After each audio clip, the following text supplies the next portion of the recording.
My name is Caleb, and I've never believed in ghosts. I was a physics major, a rationalist. I took the night shift at the rest stop inn, solely because I was broke and needed a quiet place to study for my finals. Looking back, I should have known that a motel charging $40 a night, sitting next to a desolate stretch of highway, wasn't just quiet. It was dead, and some things in that motel refused to stay dead. The lobby was a glass cage that smelled of lemon polish and stale smoke. It was my first night, and the manager, Mr. Holloway, was acting strange. He wasn't training me, he was escaping. He threw the keys onto the counter without making eye contact. He told me the basics quickly: how to work the register, where the towels were. But then, he paused. He looked at the security monitors, specifically at the screen showing the second-floor hallway, and his face went pale. He pulled a crumpled piece of paper from his pocket and slid it across the desk toward me. He whispered something about survival rules, then grabbed his coat and practically ran out the front door. I watched his car peel out of the parking lot, leaving me alone in the silence. The only sound was the low, electric hum of the vending machine in the corner. I looked down at the paper. It was written in a shaky blue ink. The night shift rules. 1. Room 9 is under renovation. It is empty. If the phone rings for room 9, pick it up, but do not speak. Just listen. 2. If a piece of paper slides under the main lobby door, do not pick it up. Do not read it. Kick it back outside immediately. 3. Watch monitor 3. If you see a tall figure by the ice machine, stare at it. Do not blink. It only moves when you aren't looking. I chuckled nervously. Okay, very funny. Ghost stories to scare the new hire. I taped the list to the desk, opened my laptop, and tried to focus on my physics essay. For the first hour, nothing happened. Just the occasional car passing by. Then, exactly at midnight, the atmosphere changed. The air in the lobby grew heavy, almost pressurized, and then the red light on the telephone switchboard blinked. I jumped, my heart hammered against my ribs. Room 9, the empty room. I stared at the phone. Logic told me it was a glitch, but Holloway's fear had been real. I reached out, my hand shaking, and picked up the receiver. I remembered the rule. Do not speak. I held it to my ear. At first, there was only static, but then, underneath the static, I heard something wet, a rhythmic, squishing sound. It sounded like someone was breathing through a mouth full of blood. I didn't say a word. I just listened. Then, a distorted voice whispered directly into my ear. I can see your shoes, Caleb. Your left one is untied. I slammed the phone down. I scrambled back from the desk, looking down at my feet. My left sneaker was untied. My breath hitched. The desk was solid wood. The windows were dark. There was no way anyone in room 9 could see my feet behind the counter. Prank caller, I whispered. Just a prank caller who can see through the window. I forced myself to sit back down, though my hands were trembling.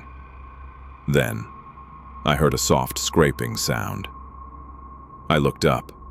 At the glass front door of the lobby, a piece of folded white paper was sliding underneath the gap.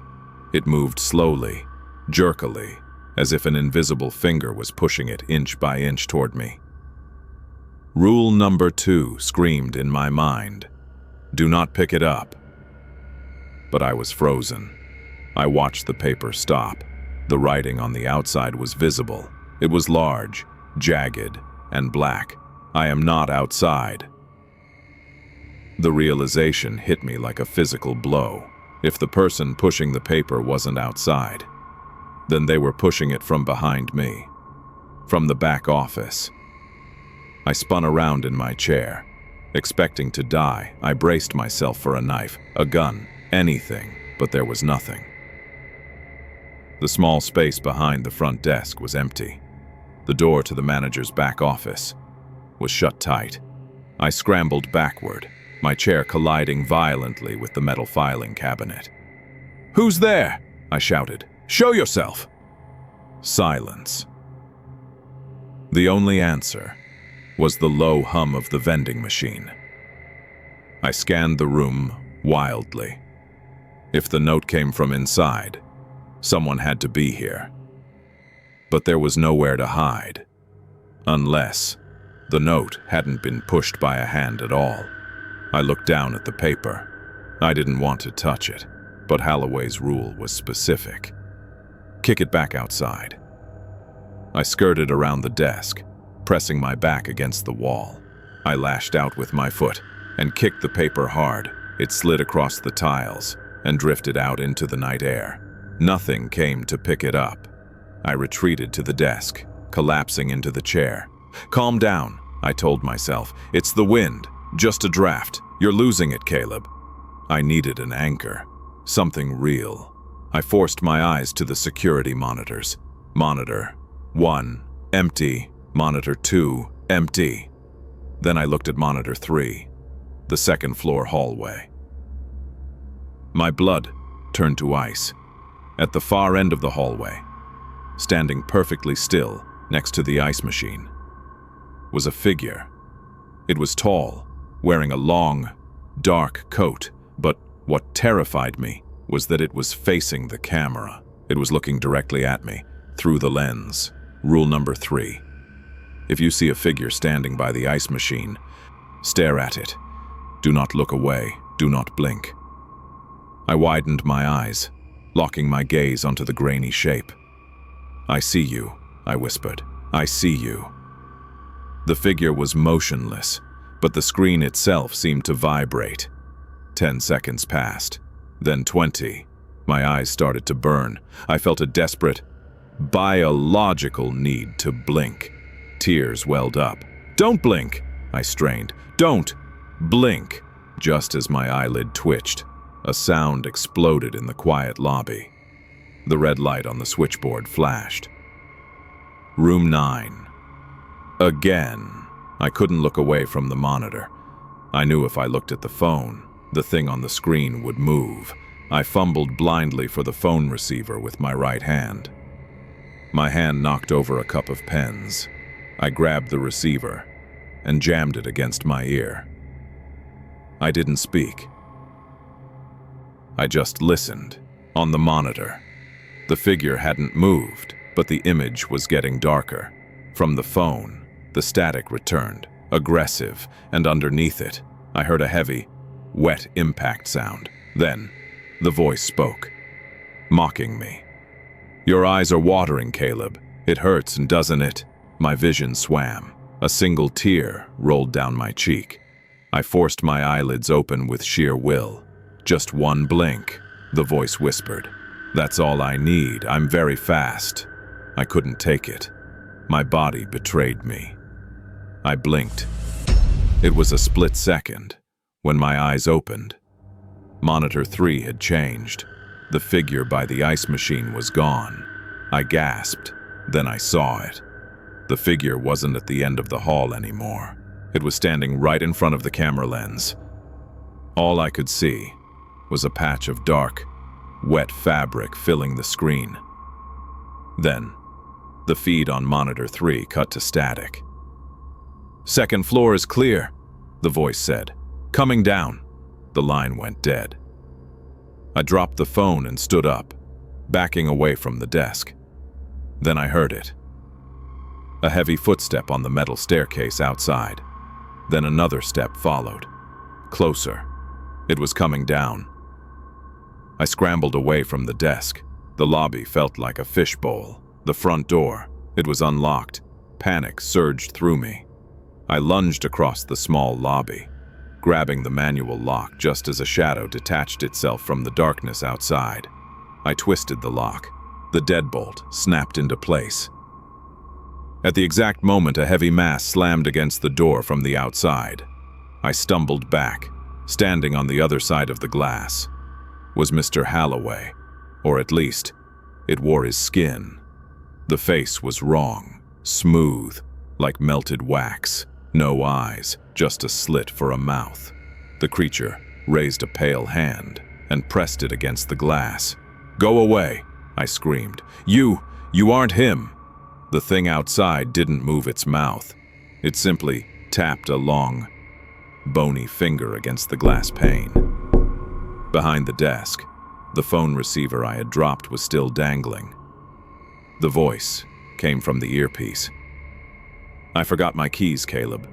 Be a good employee. Open the door." I scrambled behind the front desk, grabbing the heavy flashlight. "It's not real," I whispered. "The glass is safety grade. It can't break in." I risked a glance over the top of the counter.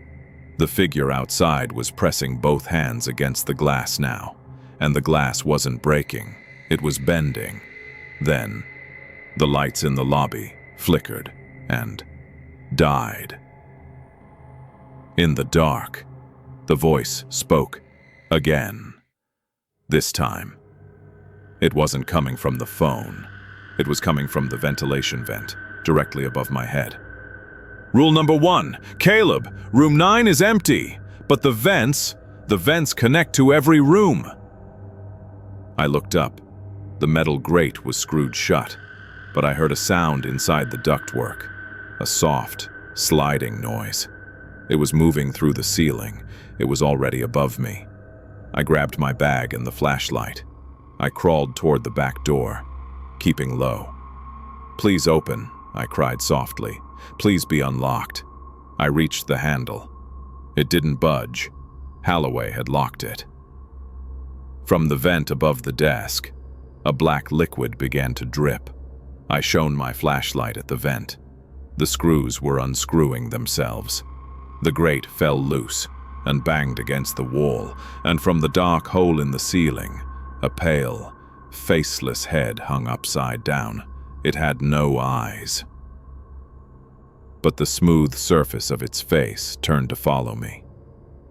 "I can see the top of your head, Caleb." I didn't scream. I threw the heavy flashlight with all my strength at the thing in the ceiling. The flashlight struck its head with a wet thud.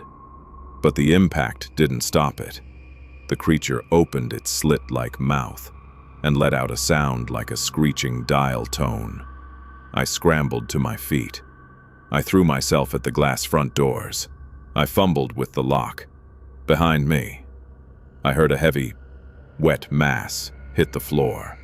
It had dropped from the ceiling. It was in the room with me. I twisted the deadbolt, shoved the door outward, and burst into the humid night air. I sprinted toward my car. I could hear the glass doors swinging shut behind me, followed by the sound of bare feet slapping against the pavement. It was chasing me.